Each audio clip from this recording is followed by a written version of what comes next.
સિહોરના નવા ગુંદાળા પાસે આવેલ ઉથરેટની જગ્યામાં અપક્ષના નેતાએ અચાનક મુલાકાત લેતા ઘણી ક્ષતિઓ સામે આવી।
બાર નું નાખે ક્યાં નાખે અંદર એનું હાલ એવું નથી. હાલો મારો ધક્કો હાલો હાલો જીતુભાઈ હાલો ધક્કો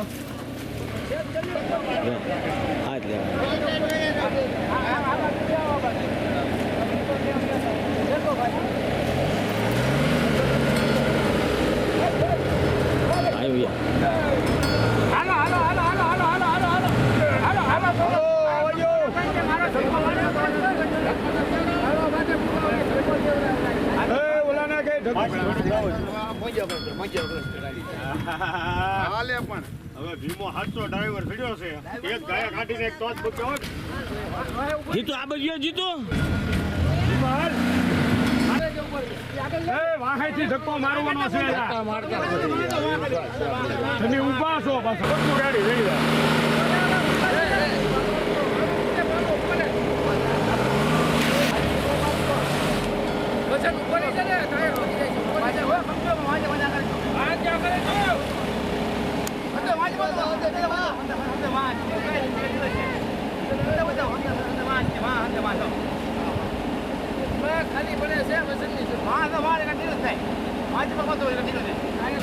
ફોન જાય એકદમ શું છે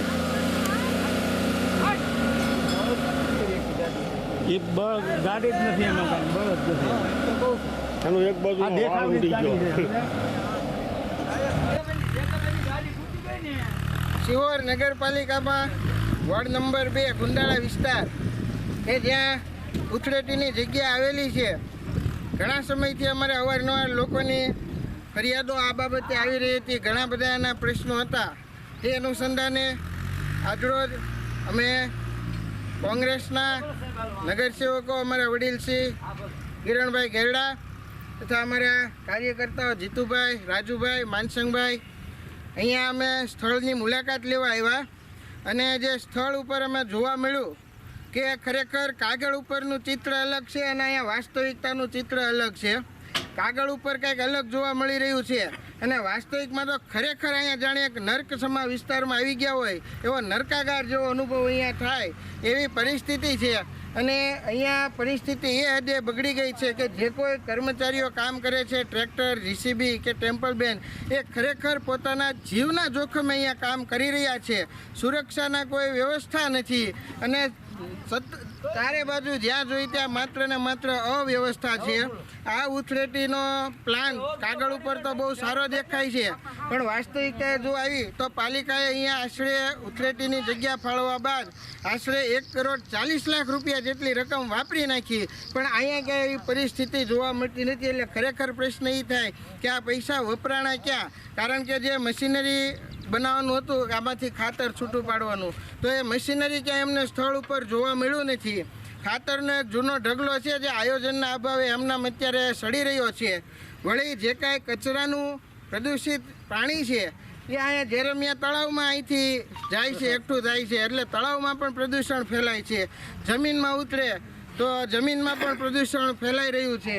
આ ઉપરાંત આપણે જોયું કે કંઈ ચાલીને જઈ શકે એવી પણ વ્યવસ્થા નથી, તો વાહનો તો આમાં કઈ રીતે જઈ શકે? અને સતત ને સતત કચરો કોઈ પણ આયોજન વિના માત્ર અહીંયા ઢગલો કરી દેવામાં આવ્યો છે. એટલે અહીંયા કચરાના ડુંગર ઊભા થયા છે એવું કહીએ તો પણ ખોટું નથી. એટલે પહેલો તો પ્રશ્ન એ છે કે આ ઉથરેટી પાછળ દેખરેખ રાખવામાં કેમ નથી આવતી?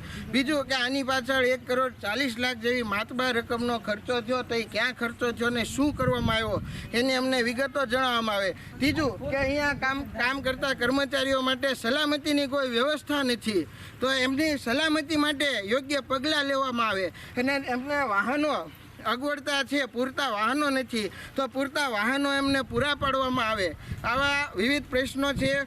તદુપરાંત Gujarat pollution control board GPCB એની જે ગાઈડલાઈન છે એના નિયમોનું અહીંયા સ્પષ્ટપણે ઉલ્લંઘન જોવા મળી રહ્યું છે. એટલે અમે જીપીસીબી પોલ્યુશન બોર્ડમાં પણ આ અંગે ફરિયાદ કરવાના છીએ. અને આ જેટલા પણ પ્રશ્નો છે એ જ્યાં સુધી એમનો સંપૂર્ણપણે હલ ન આવે ત્યાં સુધી અમે અમારી આ લડત ચાલુ રાખશું.